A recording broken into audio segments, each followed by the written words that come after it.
మోదీ సర్కార్ 11 ఏళ్ల పాలనలో దేశం అన్ని రంగాల్లో అద్భుత విజయం సాధించిందని బీజేపీ అధ్యక్షుడు నడ్డా అన్నారు. అయితే అబద్ధాలతో మోదీ కాలం వెళ్లదీస్తున్నారని కాంగ్రెస్ కౌంటర్ ఇచ్చింది. మణిపూర్లో ఇప్పటివరకు మోదీ ఎందుకు పర్యటించలేదని ప్రశ్నించింది. కేంద్రంలో బీజేపీ సర్కార్ 11 ఏళ్లు పూర్తయిన సందర్భంగా వికసిత్ భారత్ అజెండానే తమ లక్ష్యమని ప్రధాని మోదీ ట్వీట్ చేశారు. మంచి పాలన, పరివర్తనే లక్ష్యంగా ముందుకు వెళ్తున్నామన్నారు. త్వరలోనే అతిపెద్ద ఆర్థిక వ్యవస్థగా భారత్ 3వ స్థానానికి చేరుతామని ఆశాభావం వ్యక్తం చేశారు.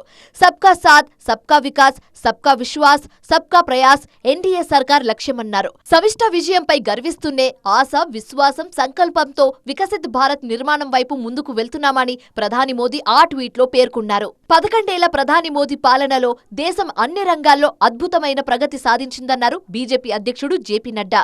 పేదరికాన్ని చాలా వరకు తగ్గించిన ఘనత తమ ప్రభుత్వానిదే అన్నారు. విపక్ష నేత రాహుల్ గాంధీ తీరుపై తీవ్రస్థాయిలో మండిపడ్డారు నడ్డా. ఆపరేషన్ సింధూర్పై అఖిలపక్ష సమావేశంలో ప్రభుత్వ తీరును సమర్థించిన రాహుల్ గాంధీ తర్వాత మాట మార్చారని అన్నారు. భగవంతుడు ఆయనకు మంచి బుద్ధిని ప్రసాదించాలని అన్నారు. इसी तरीके से देखता हूं कि भगवान उनको सद्बुद्धि दे। ऑल पार्टी मीटिंग में आते हैं तो कहते हैं हम देश के साथ खड़े हैं, बाहर जाते हैं तो प्रश्न खड़े करते हैं, और प्रश्न भी वो खड़े करते हैं जो बेबुनियाद है।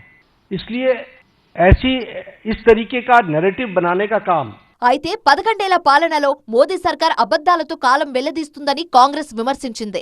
నల్లధనాన్ని తెస్తామని చెప్పి మోసం చేశారని, ప్రతి బ్యాంక్ ఖాతాలో 15 లక్షల రూపాయలు ఇస్తామని మాట తప్పారని ఆగ్రహం వ్యక్తం చేసింది. పెట్రోల్, డీజిల్ ధరలు ఎందుకు తగ్గలేదని కాంగ్రెస్ ప్రశ్నించింది. మణిపూర్లో మోదీ ఇప్పటివరకు ఎందుకు పర్యటించలేదని కాంగ్రెస్ ప్రశ్నించింది. लेकिन 11 सालों में हमने कानून व्यवस्था को बुरी तरह से दम तोड़ते हुए देखा है। मणिपुर 2 साल से जल रहा है, प्रधानमंत्री वहां जाने का नाम नहीं लेते। कल मणिपुर में नई हिंसा हुई है जबकि राष्ट्रपति शासन लगा है।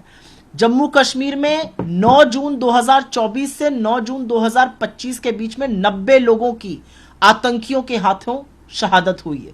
మోదీ సర్కార్ 11 ఏళ్ల పాలనలో అధికార విపక్షాల మధ్య మాటల యుద్ధం కొనసాగుతోంది.